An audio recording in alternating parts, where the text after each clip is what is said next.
കേരളത്തെ സംബന്ധിച്ച്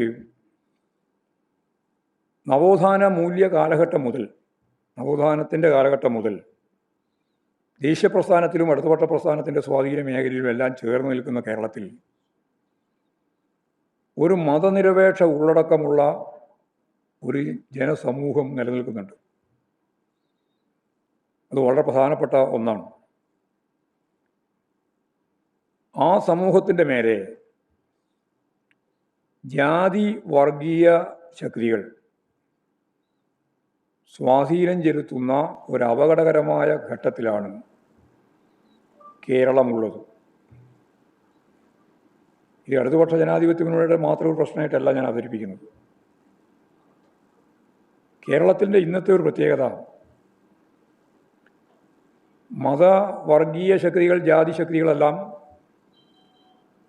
മുമ്പേ കേരളത്തിൽ പ്രവർത്തിക്കുന്നുണ്ട്.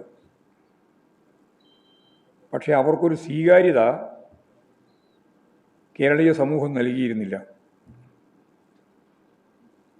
ഇപ്പോൾ വന്നുകൊണ്ടിരിക്കുന്ന ഒരു പ്രധാനപ്പെട്ട പ്രവണത ഈ വർഗീയ ധ്രുവീകരണ ശക്തികൾക്ക്, ജാതി മതവിഭാഗങ്ങൾക്ക് കേരളീയ സമൂഹത്തിൽ ഒരു സ്വീകാര്യത വരുന്ന അവസ്ഥയിലേക്ക് മെല്ലെ മെല്ലെ വരികയാണ്. അത് ഈ കേരളത്തെ ഇല്ലായ്മ ചെയ്യും. ഈ കേരളത്തിൻ്റെ തനത് രാജ്യത്തിൻ്റെ മുമ്പിലുള്ള അതിൻ്റെ പ്രത്യേകത ഇല്ലാതാക്കും. ഇപ്പോൾ കേരളത്തെ വീണ്ടെടുക്കുക എന്നുള്ളത് ഈ വർഗീയ ശക്തികൾക്കെതിരായിട്ടുള്ള കടുത്ത പോരാട്ടത്തിലൂടെ മാത്രമേ അതിൻ്റെ ആശയതലം ഉൾപ്പെടെ കൈകാര്യം ചെയ്യാൻ സാധിക്കുള്ളൂ എന്ന് ഞങ്ങൾ ഈ തിരഞ്ഞെടുപ്പ് റിവ്യൂവുമായിട്ട് ബന്ധപ്പെട്ട് പരിശോധിച്ചപ്പോൾ വ്യക്തമായി കണ്ട ഒരു കാര്യമാണ്.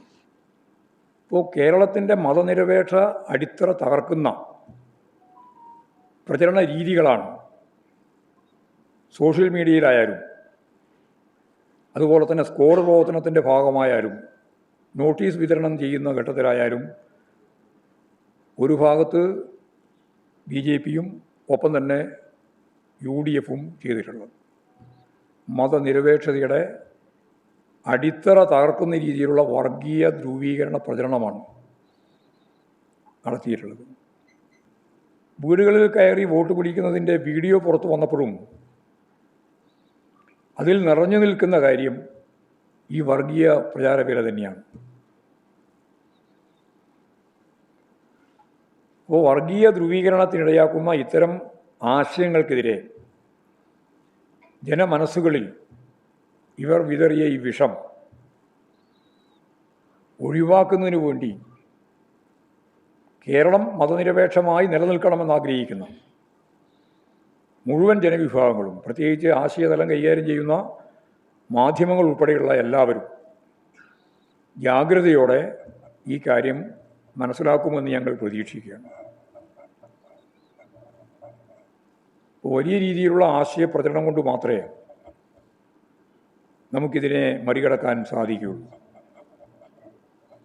ഇപ്പോൾ UDFും BJPയും വിതരണം ചെയ്തിട്ടുള്ള നോട്ടീസുകളിൽ വിശ്വാസത്തെ രാഷ്ട്രീയ ആവശ്യത്തിന് വേണ്ടി ഉപയോഗിക്കുന്ന നിലയാണ് സ്വീകരിച്ചിട്ടുള്ളത്. അതാണ് വർഗീയ നിലപാട് എന്ന് സാധാരണ രീതിയിൽ പറയുന്നത്. എന്ന് പറഞ്ഞാൽ BJP മുന്നോട്ടേക്ക് വെക്കുന്ന ഈ രാഷ്ട്രീയത്തെ കോൺഗ്രസ് സ്വീകരിക്കുന്നു എന്നുള്ള അപകടകരമായ അവസ്ഥ, ആപൽക്കരമായ സ്ഥിതി നമ്മൾ ഈ തിരഞ്ഞെടുപ്പിൻ്റെ ഭാഗമായിട്ട് കണ്ടു. എന്ന് പറഞ്ഞാൽ ഇത്തരത്തിൽ BJPയുടെ B ടീം ആകാനുള്ള കോൺഗ്രസിൻ്റെ പരിശ്രമം കോൺഗ്രസിൻ്റെ തന്നെ അണികളിൽ വലിയ രീതിയിലുള്ള പ്രതികൂലാവസ്ഥ സൃഷ്ടിക്കുമെന്ന കാര്യത്തിൽ യാതൊരു സംശയമില്ല. അല്ല, എല്ലാ ജനാധിപത്യ ശക്തികളും ഗൗരവമായി കണ്ട് ഇത്തരം പ്രചരണങ്ങളെ പ്രതിരോധിക്കുന്നതിന് രംഗത്ത് വരണം എന്നാണ് പാർട്ടി സംസ്ഥാന കമ്മിറ്റി ആഹ്വാനം ചെയ്തിട്ടുള്ളത്. ഇപ്പോൾ ഹിന്ദുത്വ രാഷ്ട്രീയ പ്രചരണവും അതിനെ പ്രതിരോധിക്കാൻ എന്ന പേരിൽ നടത്തുന്ന വർഗീയ പ്രചരണങ്ങളും ഉത്തരേന്ത്യയിൽ പലയിടത്തും നടത്തുന്ന വർഗീയ സംഘർഷങ്ങളുടെയും വംശഹത്യയുടെയും അവസ്ഥ കേരളത്തിലും രൂപപ്പെടുന്നു എന്ന് നമുക്ക് കാണാൻ കഴിയും.